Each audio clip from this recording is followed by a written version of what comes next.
இந்திய பிரதமருக்கான ரேஸில் இருந்தவர், அதிக நாட்கள் முதலமைச்சராக இருந்தவர், 5 முறை எம்பியாக இருந்தவர், நெருக்கடி காலகட்டத்தில் சிறையில் அடைக்கப்பட்டு சித்திரவதைகளை அனுபவித்தவர், மோடி ஷாவின் ஆட்டத்தால் முதல்வர் நாற்காலியை இழந்திருப்பவர் அவர்தான் சிவராஜ் சிங் சௌஹான்.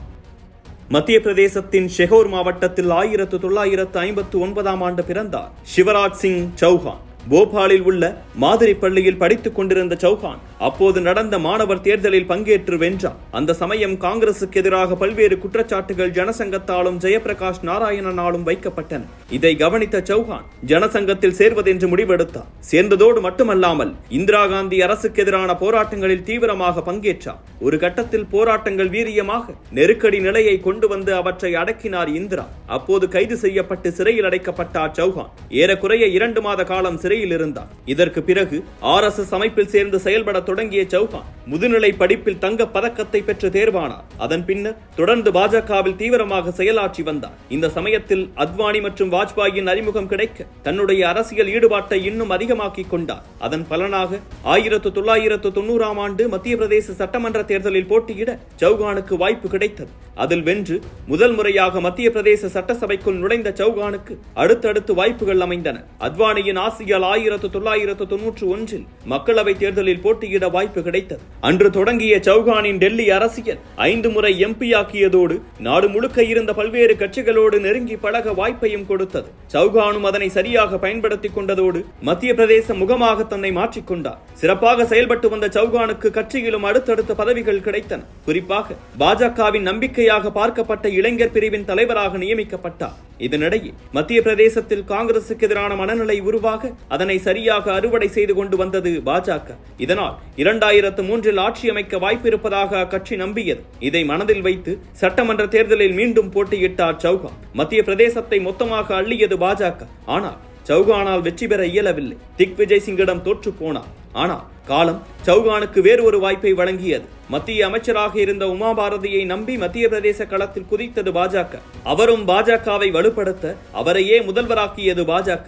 ஆனால் கலவரம் ஒன்றில் அவர் மீது குற்றச்சாட்டு எழ மூத்த தலைவரான பாபுலாலை முதல்வராக்கியது பாஜக. அதே நேரத்தில் பாபுலாலால் போதுமான அளவுக்கு பாஜகவை வலுப்படுத்தி செல்ல முடியவில்லை என்பதாலும் 2008இல் தேர்தல் வரும்போது அதனை சமாளிக்க அவரால் முடியுமா என பாஜக மேலிடத்துக்கு சந்தேகம் வந்தது. இதனால் அவரை பதவியிலிருந்து நீக்க முடிவெடுத்தனர். இந்த நேரத்தில் பல்வேறு விதமான நாடகங்கள் பாஜகவில் அரங்கேறின. கடைசியில் பாபுலால் ராஜினாமா செய்ய எம்பியாக இருந்த சௌஹான் மத்திய பிரதேச முதல்வராக நியமிக்கப்பட்டார். அடுத்து வந்த இடைத்தேர்தலில் வென்று ஆட்சியில் நீடித்தார் சௌஹான். இப்படி பல்வேறு குழப்பங்களுக்கும் அரசியல் ஆட்டங்களுக்கும் இடையேதான் மத்திய பிரதேச ஆட்சி அரசியலுக்குள் வந்தார் சௌஹான். டெல்லியிலிருந்து யாரையாவது அனுப்பி கொண்டிருப்பதும் மத்திய பிரதேச மக்களை குழப்பத்தில் வைத்திருப்பதுமே பாஜகவில் வேலை என காங்கிரஸ் குற்றஞ்சாட்டியது. ஆனால் சௌஹானோ மத்திய பிரதேசத்தை தன்னுடைய கட்டுப்பாட்டில் கொண்டு வந்தார். பல்வேறு விதமான திட்டங்களை அமல்படுத்தினார். கட்டுமான திட்டங்களில் அவரால் பெரிய அளவில் எந்த மாற்றத்தையும் ஏற்படுத்த முடியாவிட்டாலும் மக்களுக்கு தேவையானவற்றை செய்கிறார் என்ற பெயர் அவருக்கு கிடைத்தது.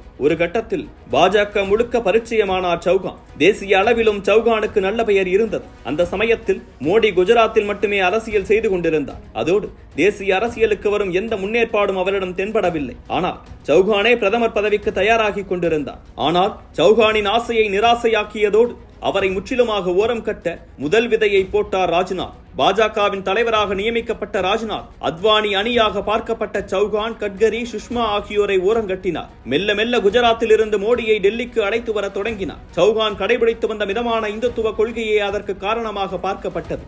ஏனெனில் பாஜக முதல்வராக இருந்தாலும் அனைத்து மத மக்களுக்குமான தலைவராகவும் நல்லிணக்கம் அவசியம் என்றும் கருதுபவராக பேச்சிலும் செயலிலும் இயங்கி வந்தார் சௌஹான். இந்த அணுகுமுறை காங்கிரஸை எதிர்க்க போதுமானது அல்ல என்று நினைத்தார் ராஜ்நாத். இதனால் 2014இல் பிரதமர் வேட்பாளர் எனும் சௌஹானின் கனவு மொத்தமாக கலைந்தது. பின்னர் மோடி பிரதமரானதும் சௌஹானின் டெல்லி நோக்கிய பயணம் நின்றே போனது. மற்றவர்களைப் போல் அவரும் மோடியோடு சேர்ந்து செயல்பட வேண்டிய நிலை வந்தது. ஆனாலும் மத்திய பாஜகவின் தீவிர இந்துத்துவ கொள்கைகளில் அவருக்கு தொடர்ந்து முரண்பாடு இருந்து கொண்டே வந்தது. இந்நிலையில்தான் 2018 சட்டமன்ற தேர்தலை எதிர்கொள்ள காங்கிரஸ் சார்பாக அனுப்பப்பட்டார் கமல்நாத். ஆனால் மத்திய பிரதேசத்தில் தன்னை வெல்ல யாரால் முடியும் என நம்பிக்கொண்டிருந்தார் சௌஹான். சிந்தியாவும் கமல்நாத்தும் பாஜகவை வெல்ல சௌஹானின் மேல் மொத்த பழியும் விழுந்தது. தோல்வியை காரணம் காட்டி இப்போது மத்திய பிரதேசத்தையும் தங்கள் அரசியல் கட்டுப்பாட்டில் கொண்டு வந்தார்கள் மோடியும் ஷாவும். காங்கிரஸில் சிந்தியாவுக்கும் கமல்நாத்துக்கும் இருந்த உரசலையும் சிந்தியாவின் பதவி ஆசையையும் சரியாக பயன்படுத்திக் கொண்ட அமித்ஷா அவரை பாஜகவுக்குள் இழுத்து வந்தார். 20க்கும் மேற்பட்ட எம்எல்ஏக்களோடு பாஜகவில் வந்து சேர்ந்தார் சிந்தியா.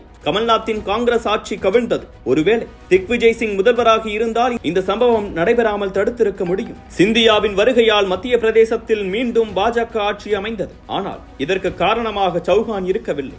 மோடியும் அமித்ஷாவும் இருந்தனர். இதனால் அவர்கள் சொல்வதை கேட்க வேண்டிய கட்டாயம் சௌஹானுக்கு வந்தது. தன்னை நிரூபிக்க அனைத்து வேலைகளையும் செய்தார் சௌஹான். குறிப்பாக யூபியை மிரட்டி வந்த புல்டோசர் பாணியை கடைபிடித்தார். இது பலருக்கும் அதிர்ச்சியை ஏற்படுத்தியது. ஆனால் சில நாட்களில் இதனை நிறுத்திக் கொண்டார். இந்நிலையில்தான் 2023 சட்டமன்ற தேர்தல் வந்தது.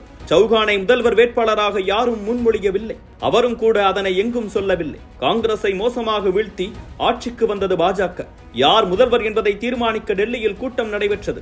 ஆனால் சௌஹானோ தனது தொகுதி மக்களை சந்தித்துக் கொண்டிருந்தார். அவர்களிடம் பேசி குறைகளை கேட்டுக் கொண்டிருந்தார். தனக்கு முதல்வர் பதவி கிடையாது என அவரால் யூகிக்க முடிந்திருந்தது. இந்நிலையில் மூத்த எம்எல்ஏவான மோகன் யாதவ் மத்திய பிரதேச முதல்வராக நியமிக்கப்பட்டார். தனக்கான அரசியல் முடிவுக்கு வந்ததை உணர்ந்திருந்தவராக இவற்றை கடந்து சென்றார் சௌஹான். சிங்கமாக வலம் வந்து கொண்டிருந்தவரை கூண்டுக்குள் அடைத்திருக்கிறது இந்த தேர்தல் வெற்றி. அதே நேரத்தில் 2024 நாடாளுமன்ற தேர்தல் மூலம் சௌஹானை மீண்டும் டெல்லி அரசியலுக்கு கொண்டுவர பாஜக திட்டமிட்டிருப்பதாகவும் செய்திகள் வருகின்றன. ஆனால் சௌஹானுக்கு அவ்வளவு நல்லது செய்யும் அளவுக்கு மோடியும் ஷாவும் பரந்த மனம் கொண்டவர்கள் அல்ல என்கின்றனர் சௌஹானின் விசுவாசிகள்.